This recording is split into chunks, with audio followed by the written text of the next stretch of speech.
When I'm walking down the street. I do want to say to Donnie and many of you in this room that over a very long career in this city, all of you have helped me and my colleagues tell the truth and to try to tell.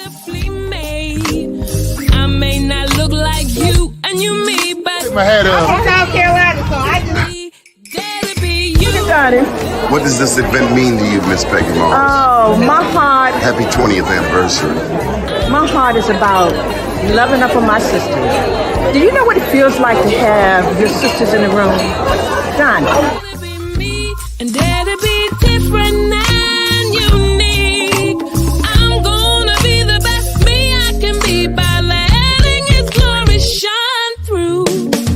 I am beautiful, I am blessed, but not just what you see in the flesh. I'm free from people, free from myself. There's a the doctor lived next door to the janitor, to the reverend, and the lawyer. We were together. Now we get so high and mighty that you create stress for your society because you don't like poor black folks either. That's a health problem. Get yourself together so I can stop being taking care of geriatric people and get back to pediatrics. I thank you, Donnie, for all you've done. Let's keep doing it all the more. letting His glory shine through. Dare to be you, dare to be me, dare to be different and unique. I'm gonna be the best me I can be by letting His glory shine through. And I dare you, I dare you, I dare you to be you. Praise the Lord. Good morning. Today's guest, we have the Honorable Aisha Braveboy, Prince George's County State's Attorney since 2018. The State's Attorney, Aisha Braveboy, is the top law enforcement officer in the county, responsible for the safety and security of over 1 million residents. A motto for the office under her administration is that crime is personal, personal to the victim, personal to the community, and personal to the state's attorney's office. Without further ado, we thank you for your patience this morning. And it's happy birthday. Well, my birthday was actually July 29th, but I am celebrating it tonight. Tonight. Okay, well, happy birthday. Thank you. I'll take it. How have you been? Blessed. It's been a grueling year. We've had a lot of work to do here at the office. But it's been a good year. We've had many successes, and we're looking forward to the opportunities ahead to improve public safety and to work collaboratively, not only with our law enforcement partners, but more importantly, our community members. So we've done well, and we're going to continue to work on this, the issues of public safety. Why did you get into public service? It's just a passion. I just love helping people. I mean, it's just something that I've, even as a child, I wasn't thinking I'd be in public service, but I was always the person that people would come to if they needed to resolve a problem or solve a problem or needed advice. And even though, obviously I was a little younger then, probably didn't know a whole lot myself, but I was always looked to as someone who, could maybe impart some wisdom and maybe help somebody else. And so I've always enjoyed being in that role as a friend and obviously now as an elected official. Did somebody draft you? I mean, you started off as a delegate? Yes. Was it just an idea that came to you one day? No, well, it was actually funny. I was recounting to some high schoolers how this all happened, how I got into politics, and it wasn't something that I had set out to do. Obviously, I was working in politics, but at the time, back in 2005, my then delegate, Anthony Brown, who's now our Attorney General, was serving in Iraq, and he was going to be coming back. And everyone knew that he was likely not going to run for re-election as a delegate. And so I was talking to a group of people. We were joking in a room, and we said, "Okay, well, who's gonna run for his seat?" And I jokingly said, "Well, I think I will." I was honestly not necessarily interested in running at the time I said it. I just said, hey, I think I'm going to run. Well, the rumor got out that I was running, and we had a local newspaper at the time called the Gazette. So one of the reporters from the Gazette kept hounding me about, are you going to run? Are you going to run? I heard you're going to run. And I was being coy. I wasn't saying anything. I was like, well, I'm looking at all my options. And, but then that reporter started around, asking community members about the idea of me running. And a lot of the community leaders, the civic leaders, HOA leaders, they were excited about it. And because they were excited about it, I got really excited about it. And I decided to run. Wow. How I it didn't happened. know that. That's how it happened. But somehow, as we look back, you were prepared. They say Yeah. if you're ready, you don't have to get ready. Mhm. So can I ask about your preparation? I mean, law school, and Yes. you went. Well, I went to one of the oldest and boldest law schools in the country, and certainly the civil rights leader of our country, Howard University School of Law. So, There's some great President names: Marshall's alma mater, by the way. Charles um, Hamilton, Houston, Charles Hamilton, Houston, and so many more. We've Ike had Leggett. Ike Leggett, yes, absolutely. Was Vernon Ike Hills, Leggett? Was he your yes. professor? Say it again. Was Ike Leggett one of your professors? Ike Leggett was my torts professor. Was my torts professor, and one of my professors who I just credit so much with, really helping me become a critical thinker. He's now passed. His name was J. Clay Smith, and I have to tell you that Professor J. Clay Smith was just a tremendous individual. I mean, he is someone who I think would have been on anyone's short list to becoming a Supreme Court justice. He understood the Constitution. He taught constitutional law, and he taught it in a way that was real to us. He uh, Through his class, I understood how important it was to know your rights, and then also the importance of protecting them at all costs. So it was, that experience at Howard is nothing like it. So would you say that being a delegate help balances out your role as state's attorney? I mean, like when we think of some state's attorneys, we think of lock them up, lock them up, lock them up. But having known you prior to you being the state's attorney for Prince George's, I remember how passionately, not only how you were about legislation, but how you were about being a leader. You were in Baltimore, to me, from what I recall, more than any other elected official from Prince George's. And that's what I will never forget. You weren't limited, where Yeah. some of our delegates, they stay in Baltimore, they stay in Prince George's, but you were a statewide leader as a delegate. That's what I recall. Well, I had the honor and privilege of serving as chair of the Legislative Black Caucus of Maryland. And prior to serving as chair, I was vice chair. And then, even prior to that, being a new delegate, I was very involved with the Legislative Black Caucus. And a lot of my caucus members are out in the Baltimore area. And there were a lot of issues out there, just like there are in Prince George's. But I thought that because we were one united body, we needed to understand each other's plights and work together. And how will I know what you need unless I see you? I see you. So I wanted to see as much as I could, and it was a pleasure. And I still go out to Baltimore from time to time, maybe not as much as I did when I was a delegate, but Baltimore's a beautiful, beautiful place. And, it's just a pleasure to see the connection between our communities grow. Didn't we have an event in Prince George's that Chrisette Michelle was at? Yes, yes, yes. That was the first Legislative Black Caucus weekend that was held when I was chair.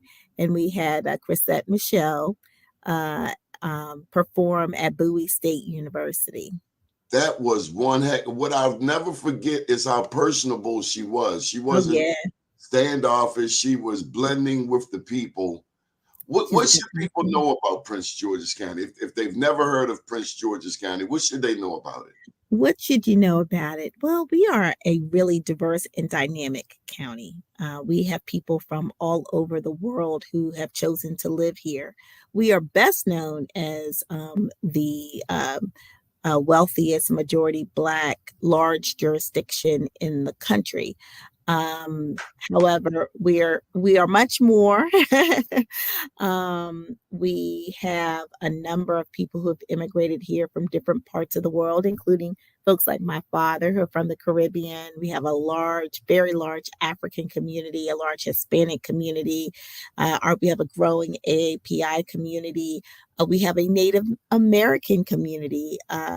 Who is also here in Prince George's County, and so much more. So we are continually growing. I mean, we went from a county just a few years ago of 900 or so thousand to close to, or if not more than, 1 million. So we are rapidly growing, and we face challenges, but we have a lot of opportunities too. So we're growing industry, especially in the IT realm, because IT is, I mean, the future. You're AI and all of the new technology that's out there. We have to stay on top of it, and our companies located here understand that. A lot of them service the federal government, and some service the state and local governments, but most of the action, let's say, with our small and minority businesses are at the federal level, and they're doing quite well, many of them. So we have a strong economy here. Again, we face challenges like just like the rest of the country, but we have a pretty stable workforce, due in large part to the federal government. I still don't know if you've shared where this service mindset come from. Oh, Was it your dad? Was it your mom? Was it your grandparents? Somewhere you learned about public service. well, I can tell you this. My grandmother, and I'm going to try not to get emotional. My maternal grandmother, I'm probably most like her. She was someone who, unlike me, did not have the ability to go to college. She didn't even finish high school, and she worked um, in other people's homes. She was a caregiver, caretaker, maid. She did the grunt work, but she saved her pennies, she saved her dollars. And so she never wanted for anything. Eventually in life, she did um, move in with my parents because she was getting older and her husband had passed away, and it just made sense. But financially, she was always independent. And if someone needed help, she was always ready to help them. And so here, this woman who grew up, she was born in 1910, April 17th, 1910. This woman who saw Jim Crow, who experienced racism, who experienced sexism, who, you know, was a single mother. Um, she she understood that she was still blessed. No matter what, she was blessed, right? And there were people out there who didn't understand their blessings. And so, or needed someone to show them or provide them with a blessing. And she was always there to do that. She did that for me as her granddaughter. She did that for my sister, for other relatives. I remember she used to own a home in Washington, D.C. And instead of her selling it, and, because she could have sold it for a good amount of money, but instead of her doing that, she said, you know what? I want to keep this home in the family. So as young couples are getting married, they have a place to stay for a couple years to get their, feet on the Finances, ground, yeah. get their money together. And she would charge very minimal rent.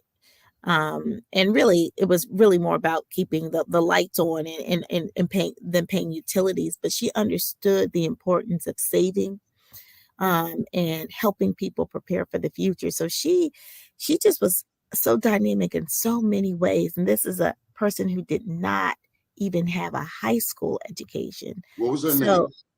Mildred Viola Wiggins. So I feel her presence already. yes.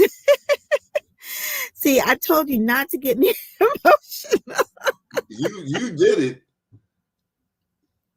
Yeah. So I wanted to ask you about the history. We just lost the icon there in Prince George's County, Tommy Broadwater, and then also Wayne Curry. Were Yeah. either one of them a part of your development? You know what? Not directly, but certainly indirectly, they both were because, but for them, in particular, Tommy Broadwater, because, what I learned about him is that he was a planner. You know, even folks like Wayne Curry were the beneficiaries of him and others coming together to develop a strategy to elect a more diverse and more reflective delegation, as well as executive and legislative branches for our local government.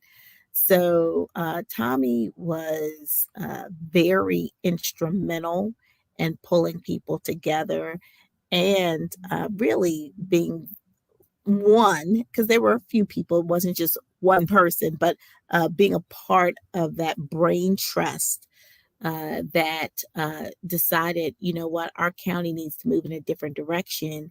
And it's up to us to take us in a new direction. And they were successful. And so now, when you look at our delegation to Annapolis, when you look at our county executive, county council, our members of Congress. We have obviously Glenn Ivey from Prince George's. Also, Steny Hoyer represents parts of Prince George's as well. But we have a more reflective, more diverse, more inclusive uh, representative bodies within our jurisdiction, and that's because of folks like him. So I had the opportunity before he passed away to actually be a part of a celebratory event for him at Bowie State University, and it was absolutely beautiful. I got to say a few words and just let him know how much he meant to all of us, his sacrifice, but more importantly, his intellect, how much that meant to us. As we talk about those greats, we are in a day and time, we are in an era where Black women are thriving like never before. And I mean, I have to ask you about the president of Bowie. You mentioned Bowie, but Dr. Bro is a phenomenal Black woman. And it's so warming to see dynamic, not slouches, just, I mean, top notch Black women running things. Let me tell you, I have the pleasure of serving as an adjunct professor at Bowie State University. So every chance I get, I let people know that she's my boss. Dr. Bro's my boss.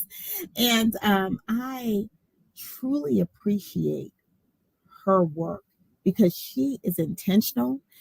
She has a clear direction of where she wants to take Bowie State, and it's an inclusive direction. So she gets input from others, but she understands that her role as president, she has to make it happen. And her work literally speaks for itself. You can walk on the campus and see her work. So my niece, my oldest niece, now is a student at Bowie State University, and I'm so proud that she is there because Bowie State is just, obviously it's the oldest HBCU in the state of Maryland.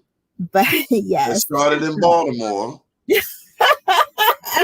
It's in Prince George's now. But it's a great institution, and the young people who are attending Bowie State University, these are people who are super dynamic, super smart, will be our innovators of the future, being innovators now.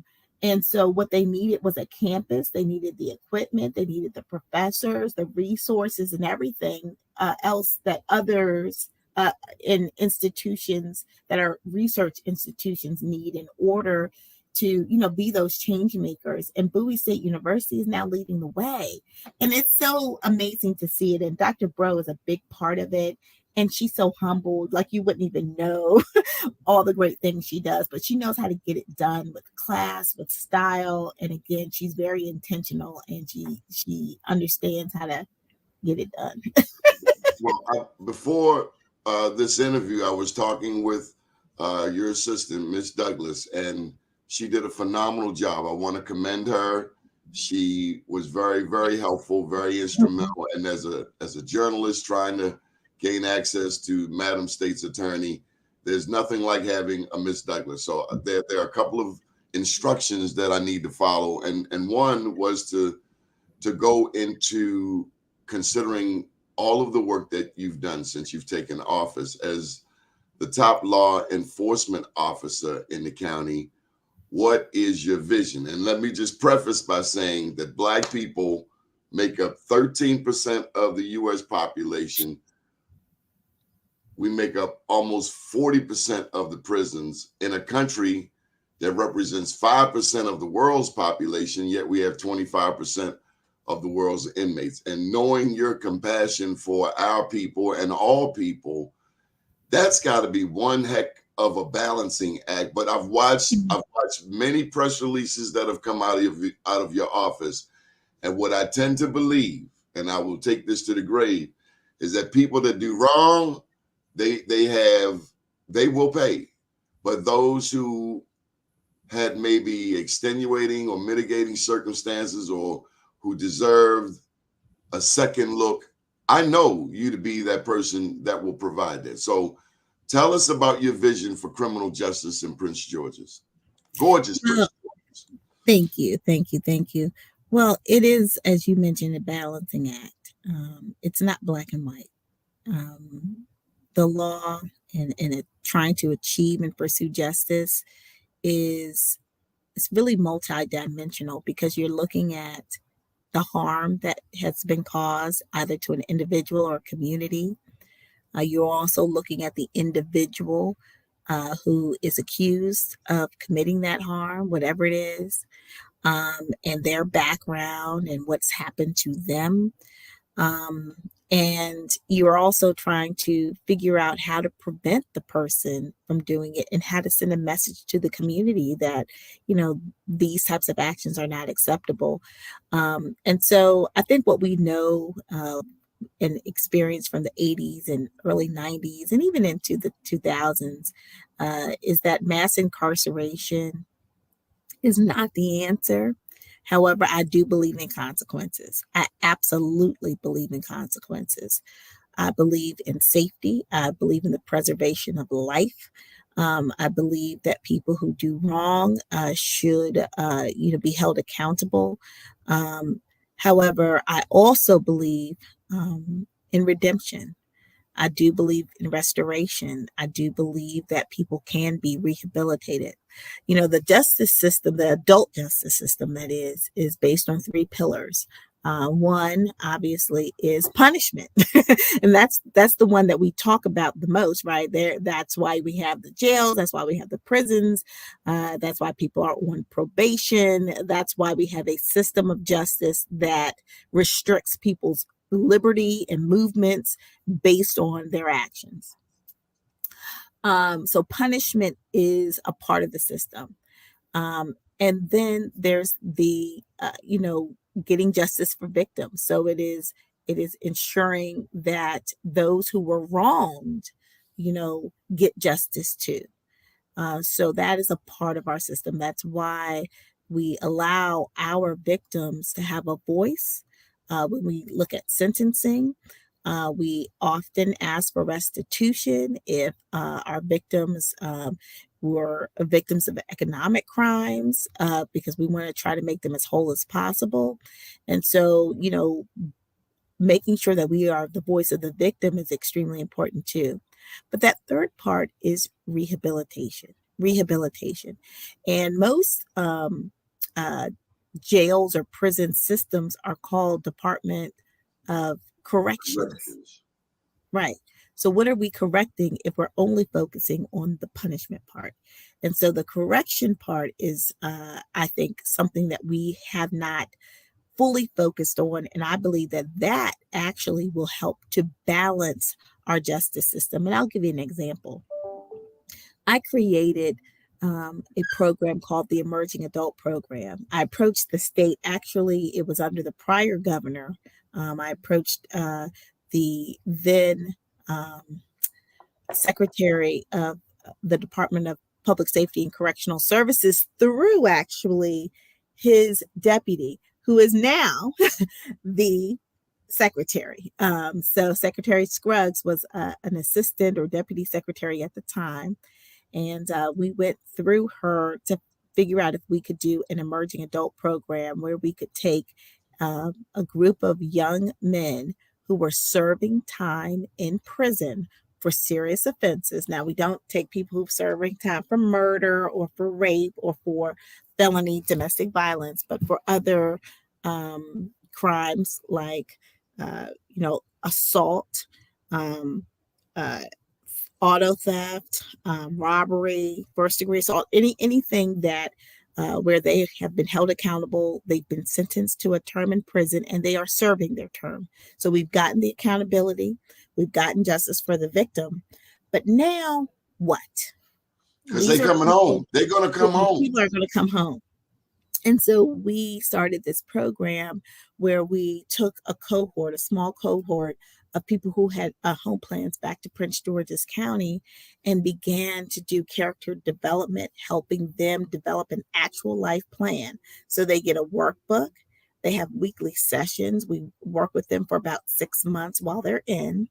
They have weekly sessions where they are meeting with men in our community and some women too, to help them develop their life plan, make better choices, help them to grow their character, because a lot of these young people need consistency in their lives. They need people who are going to hold them accountable, and people who believe in them. And that's what the program is all about.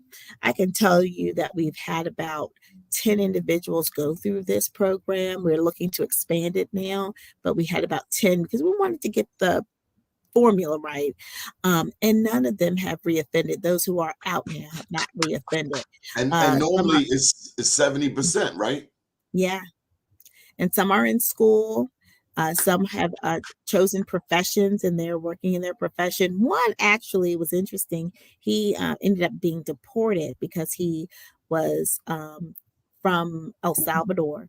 But interestingly enough, he had connected with one of our speakers, DJ Easy Street, by the way.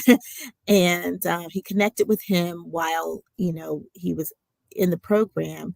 And after he got out, he reached out to Easy via Instagram. And he said, "Hey, I'm out. I'm ready to lay my tracks." And he's like, "Okay, great. Where are you?" He's like, "El Salvador." So Easy said, "Well, I don't know how I can help you if you're in El Salvador. If you find a studio, connect me with the studio. We'll see what we can do." And then the kid found a studio and followed up. So the point is, we want to give these young people the opportunities that they deserve to pursue their dreams. We have to. They've paid their price. They have done their time. They've been held accountable. All of that is true. But now, what else? We don't want them to reoffend. That makes our communities less safe if people are out there without any support. And so this program, I tell you, is amazing. And Secretary Scruggs is a huge supporter of the program. We look forward to expanding it this year. So we're going to take in more people. And we're going to also be able to provide more services.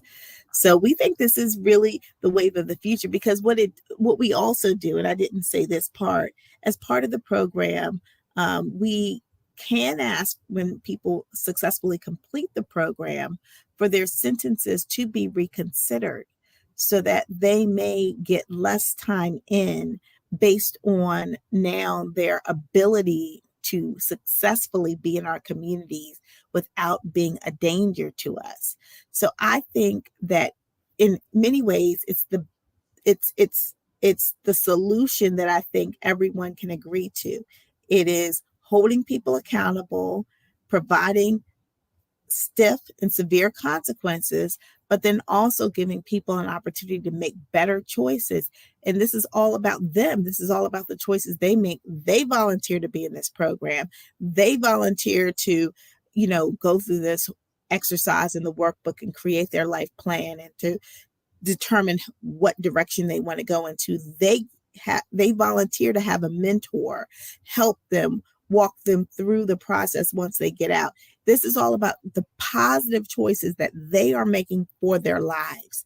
And if we can provide them with an opportunity to do that, and they can benefit and spend less time, let's say, in prison, but still be successful in our community, that's, to me, the best of all worlds. And that's the balancing act we have to do as folks who are in the criminal justice system. Earlier this year, you created two programs, one having to do with gun crimes and the other having addressing drugs. And I just got to say that us here in Baltimore, a lot of Baltimoreans don't know the drug culture in Prince George's County. I remember going to Morehouse back in the 80s, and Love Boat was out there, and Dippers. And I know yeah. folks, Yeah. a lot of folks in Baltimore have no idea about the Dippers and the formaldehyde. My daddy was an undertaker, so I got an education very early. But tell me about the two units you created earlier this year. So really what we did was we split one unit into two, because we wanted to do more focused investigations, especially when it came to our narcotics offenses, because what we were seeing is larger volumes of drugs, not marijuana necessarily. Some were marijuana dealers, but then we started to see fentanyl and other types of drugs introduced into our communities, and it became really concerning to us. And the reason why I wanted to split those two apart is because I wanted to not only focus on going after those who are selling on the streets, but we wanted to be able to go up the chain and do real investigations to figure out who is benefiting financially from this commerce, because the folks on the street are not manufacturing the drug. Fentanyl Right? comes from China, right? Right. So, well, I'm not exactly sure where it comes from, so I don't want to say yes or no. But what I will say is that we want to be able to work with our federal partners, with our police partners, and everyone to get everyone involved in the chain, not just the folks on the street. Now, we can deal with them because we have. I mean, that we're very good at that. But once they get arrested and they're locked up, these folks who still want to make money, they're going to find someone else. So going after those who are really building the market is important as well. So we've seen a lot of unfortunate overdoses, some deaths, including deaths of children under the age of 18 as a result of the use of these fake oxy pills and all of that stuff. So we are very focused on doing our part to ensure that we are bringing down these drug dealers and manufacturers and those who are benefiting from the misery, unfortunately, of those on the streets. And then because of the number of guns, the sheer number and the violence associated with guns, we wanted to have targeted unit focused specifically on prosecuting gun offenders. Last year in 2022, I made the decision to indict each and every gun case that we had instead of sending them to district court, we have those cases in circuit court. And circuit court, not only I think we get better results, but we have a lot of options in circuit court to not only hold people accountable, but to really program people. District court really isn't set up like that because you've probably been down to the district court in Baltimore. It's a volume oriented kind of court. You're in, you're out, you're in, you're out. Taking time to figure out, okay, what kind of program this person can be in, or what could we do to help this person. That doesn't happen in district court to the same level or to the same extent as in circuit court. And so in addition to holding people accountable and being able to get better results from a prosecutorial perspective, we've also been able to put some of those people in our Back on Track program, which provides college education for people who are first-time offenders, first-time gun offenders, first-time felony drug offenders who want to turn their lives around. They have to plead guilty, so they have to have consequences, but they also have to then agree to be a part of this program. It's very intensive. They have to do community service. They have to find a career path. We pay for them to go to school. And You again, pay for them to go to school. yeah, we will pay for them to go to community college. And I can tell you That's that beautiful. none of them, zero people have reoffended. So I'm telling you, like, these programs work. If we put this investment in our young people, and if we ensure that they get these opportunities, I believe that most of them won't make these decisions. But it's lack of opportunity, lack of hope, that I think is the reason that we're seeing a lot of the violence and a lot of the crime in our communities. You know, one thing that hasn't come up, and you're not a social worker per se, Mm-hmm. but I'd love to get your thoughts. I see it here in Baltimore, the absence of Black fathers. Now, I know you deal with Yes. all people. And by the way, where was your dad from? What country? Grenada. Grenada. Okay, it's a beautiful country. So Yes. I didn't know that the Amazon and the rainforest was there. But your dad, so many in our community, probably across the diaspora, the Black father's missing. Oh, yes. And that's why I think the program that we have, the emerging adult program that we have, has been so successful. The two brothers who run it, Jason Teasdale and Derek Fenner, really serve as really those role models that a lot of our young men and, quite frankly, women didn't necessarily have in their lives. And that's why I said, like, we have expectations for them. So when they're in that program with us for 6 months, we are a consistent and constant force in their lives.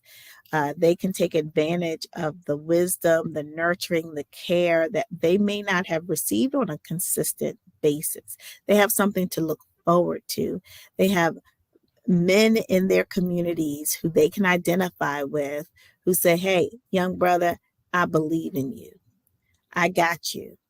And I'm here, and I'm gonna hold you accountable for doing what you say you're going to do, but I got you.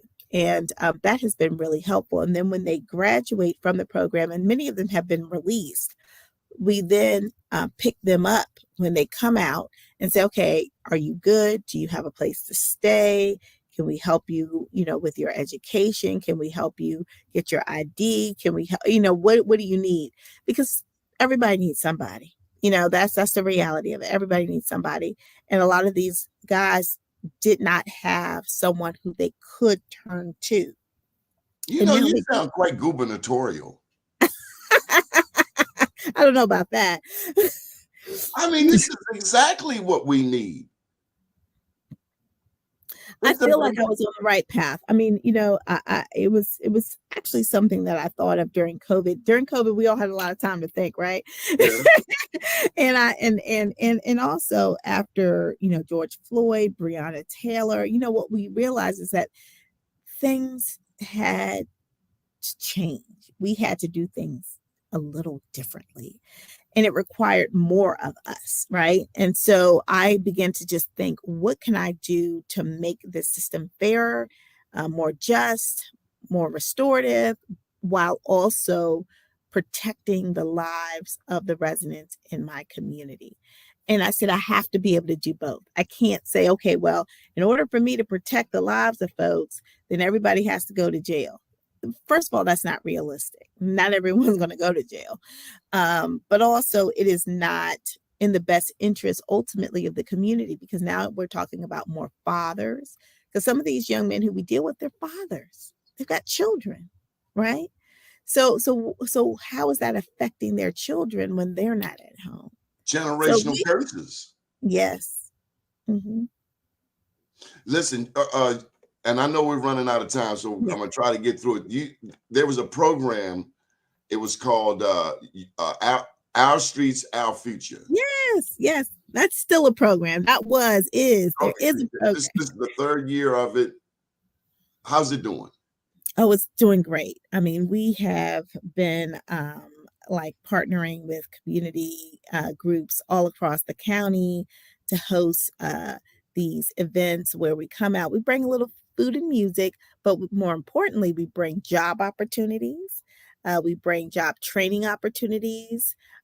We bring therapy and other resources directly in those neighborhoods that are disproportionately therapy. Yes. You know, when Freddie Gray happened in Baltimore, I wanted the mayor to put a bunch of Winnebagos across North Avenue. That's kind of like your Central Avenue down there. Winnebagos filled with therapists, so the people from West Baltimore and East Baltimore could talk to somebody. We still need therapy. They just shot 30 people. 2 got killed down in Brooklyn and haven't found a killer yet up in Harford County. This white lady got killed and they had like a 1 million woman march in one day. And it's like the value placed on Black life. I know you see it every day. Hell, we all need some therapy. Well, first of all, we all do need therapy, even state's attorneys and executives and legislators. Everyone needs it because we all deal with and we see a lot of trauma. And we have to be able to process it in a positive way in order for us to make good decisions. And I think one of the reasons why I haven't reacted in a sense, the way some in law enforcement have, because, you know, if something happens, then, you know, everybody wants to go back to, oh, it's law and order and we got to do this. We got to lock everybody. It's because, you know, I have been able to be prayerful and mindful and recognize that, you know, and I've been in government for a while. So I've seen crime at its high points. I've seen it at its low points. And I think what I've recognized is that as crime goes down, what has improved in many ways is the quality of life, their job opportunities, their business opportunities. There's more positivity within the community. There are more programs for young people. There's more of a sense of community.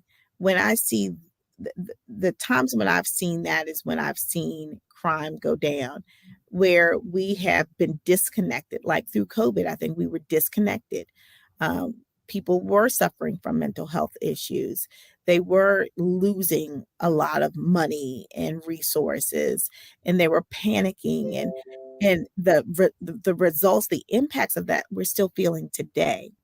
And so to go back and say, okay, well, let's go with this hardcore approach, it's not going to resolve the issues of today, which are still in many ways a large part mental health. When I looked at, and I don't know if you read them, the independent monitor report from the Department of Juvenile Services. Okay. And so it's conducted actually by the Office of the Attorney General. One of the things that I think is very striking if you get a chance to read it, is that the number of our young people who are incarcerated in our juvenile facilities that have suicidal ideation or who have attempted to commit suicide has risen astronomically.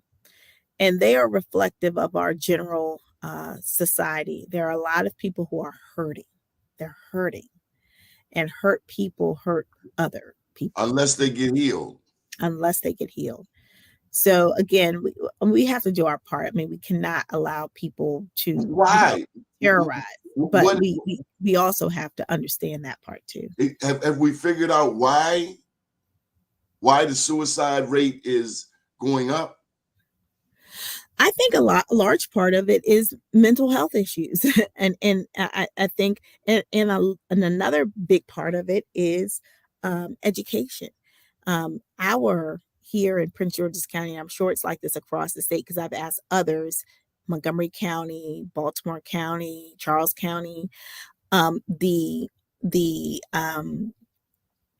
uh, absentee or truancy rate at schools are high. And education is an important part of human development. And if your young person isn't being educated, their growth is being stunted. And then when their growth gets stunted, guess what? They get depressed because they can't Compete. function. They Yeah. can't compete. They can't function. So we got to do more on the education side. Honestly, it is critically important that we get our kids in school. For them to have a fighting chance, they at minimum need to have a high school diploma.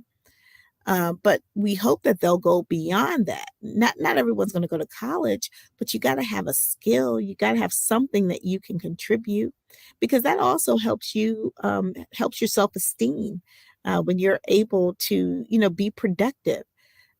So I mean, I think the educational crisis, which I do believe we have a crisis in education, not only in terms of achievement, but in terms of attendance.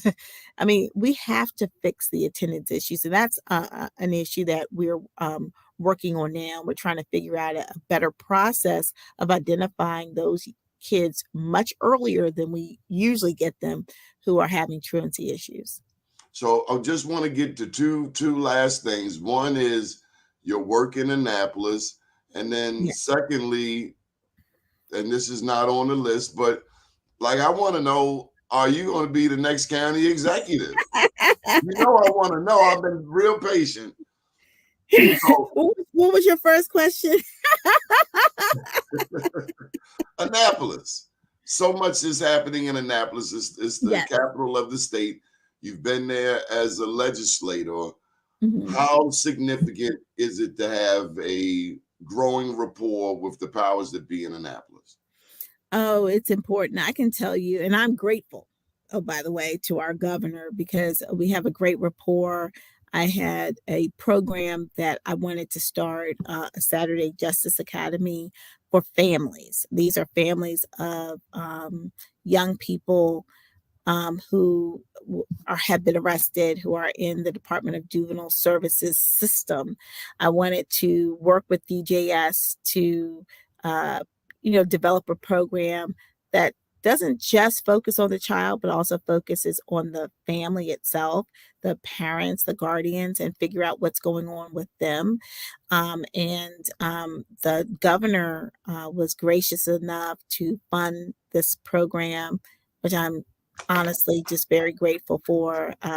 Governor Moore is taking what is all of the above approach when it comes to public safety, and I think that's right, because different strategies in different places will be effective. And I know in our community, we need to get to the parents, and so being able to say to parents, "Look, your child has been arrested, they've been charged." DJS they've not been referred to my office for prosecution yet, but DJS has the ability to do that. But if you participate in this program, and successfully completed, then your child does not have to face charges. I think that is an incentive, but it's not just for the child, it's for the parent too. Because if a child is acting buck wild, there's something going on in the At home. home. Yeah. And it's not to blame parents and criticize parents. But to get them It's to support involved. parents. It's to support parents. Yes. Yeah. And sometimes it's hard for them to ask for support, or they don't know where to go either. But you have that opportunity. I mean, you would want the parent to show up at the school. elementary school, middle school, but things happen in life. And so now the young person is adjudicated, and you use that as an opportunity. Okay, now I need you. I need you to show up. You got to be here. Are parents showing up? Yeah, they do. We don't have them come every single Saturday because a lot of stuff we do want to work on with the kids, but they do have to come a couple times a month, and we have workshops specifically for them. And then they can talk to us too. I know one of the parents has a housing issue, so we're working to assist with finding housing. But how traumatic is that? Probably not only for her but for her son to know that they are housing insecure, and so him acting out. Possibly part of the reason is because of that level of stress that he's feeling in his household. So we want to help to relieve those stressors to try to help families be stronger and be whole. So I am again grateful to the governor. I have great relationships in Annapolis. I've been able to get some good legislation passed, but there's still more to do. We still got a lot of work to do. Years ago, this man who I just absolutely adore, he's a mentor. You know what I'm talking about, Dr. Wilbert Wilson. He bragged about you. He said, you're going to be the next county executive, and he will not let it go. If you know Dr. Wilbert Wilson, he's like a pit bull, and he says that you are I've been holding this all show. He says you're the next county executive. Wilbert said that. Dr. Wilson. Well, you know what? I think the voters of the county will have their say at the appropriate time, and I'm happy to serve in whatever capacity the voters have asked me to. So I see you running. I see you as president. President, okay. Yes. Yes. Because when people think of Kamala, they think of lock him up, lock him up, lock him up. That's what they think of. I can't help what people think, but we know you. We know the balancing. I mean, the various programs that you mentioned, and understanding the Black family. Well, if you don't understand the family, you don't understand crime, because the structure and the foundation of the family has a direct impact on the decision making of the family members. And I'm not saying that that is true in all cases, because there are people who come from very intact, strong families that have made bad decisions, but that's not the majority. That is not the majority. And so what we know is that poverty plays a huge role, because if people are living on the margins, it's tough. They sometimes make choices that they would not have normally made. And that's why sometimes it is really difficult when you understand people's backgrounds to always want to go hard. Not that you can't go hard in many cases, but not in every case. I mean, everyone has to be looked at individually. That's why we have a justice system that's not based on convictions, but on achieving justice. Now, we can do that through convictions, but we can also do that in other ways, achieve that in other ways. Anything that we haven't covered? Anything you want to touch? No, you know what, Donnie, you were pretty comprehensive, and I know that Miss Douglas gave you a lot of material to work with. So, what I will say is that I hope to be invited back. Oh, absolutely. I've enjoyed this conversation with you. And, I'm also looking forward to, finally, I can look forward to a football season here in my county. I kind of felt a certain way. I felt a certain kind of way seeing the governor with this commander thing. I'm not going to lie. Now, I'm a native Washingtonian, so you have to understand. I love Doug Williams. Yes. Super Bowl record breaker. I will never forget that he game. Was done wrong right after he won that Super Bowl, but we'll talk about that another day. But I am looking forward to new leadership, new values, and hopefully better management of that very important team to our community. My guests are going to be mad. My followers are going to be mad. Any thoughts on Montgomery?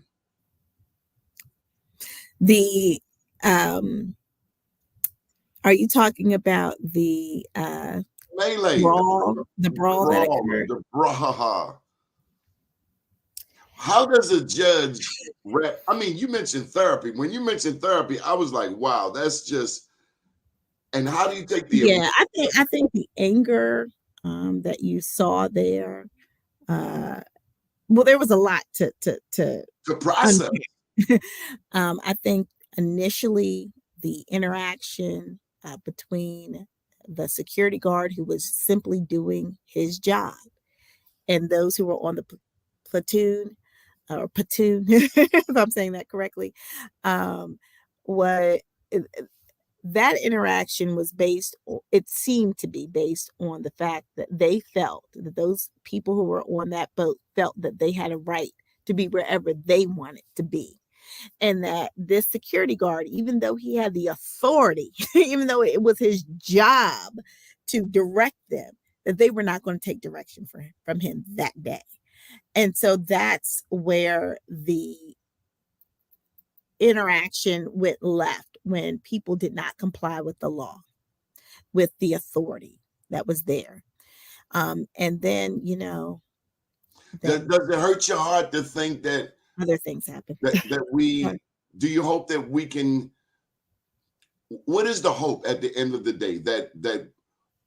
For me, the hope is more good white people will step Yeah. up and speak out. Oh, well, let me tell you, I mean, well, let's say, social media has really responded to this incident.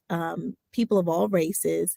I've seen various uh, reenactments, very interesting. But I also, They selling folding chair earrings now and folding chair. Okay, all right. So okay, so that was a bit much. Okay, okay, so it was, the reaction of the people who were trying to get off the boat, who had to stay on the water because someone decided they didn't want to move their boat, which they were supposed to move. Um, I think that the reaction wasn't just about that oh no, incident. that was 400 or 500 years of It, oppression. it, it, it was much more. Yeah, And so I think there's a lot of discussion that I think we can have amen. amongst the races, amongst people, about that historic trauma, and really just uh, the distress that people still have in thinking about how their ancestors were treated. That's just the reality, and not just ancestors, how people are treated every day. Yeah, How we are seeing now historic levels of racism and hate crimes and violence towards people based on race. I mean, it's we're unfortunately, it feels like in some ways we're traveling back in time, and we're hearing the rhetoric spewed by folks like Donald Trump, who wants to be the nominee for the Republican Party and is leading in every poll and how can picking he up the still state. run? Is that constitutionally But possible? but and think about it, when asked about folks like Bonnie Willis down in Georgia, who happens to be a Howard Law graduate, when asked about folks like Tish James, who also, I mean, just happens to be a Howard Law grad, he always says that they are racist against him. He wants to make it seem like people who have authority, who are holding him accountable for crimes he committed, for decisions he made. Somehow he wants to insert race into it to try to further drive apart Black people, white people, and others. And I just think that it's very dangerous for our country. But it's Because playing out on the you're streets. talking about accountability all through the interview with the young people, with their parents.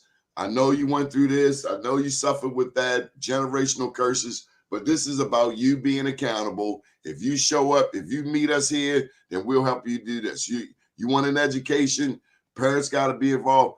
Donald Trump should have had my daddy for 5 minutes, for one night. That's all he needed, one night. He would not be who he is today.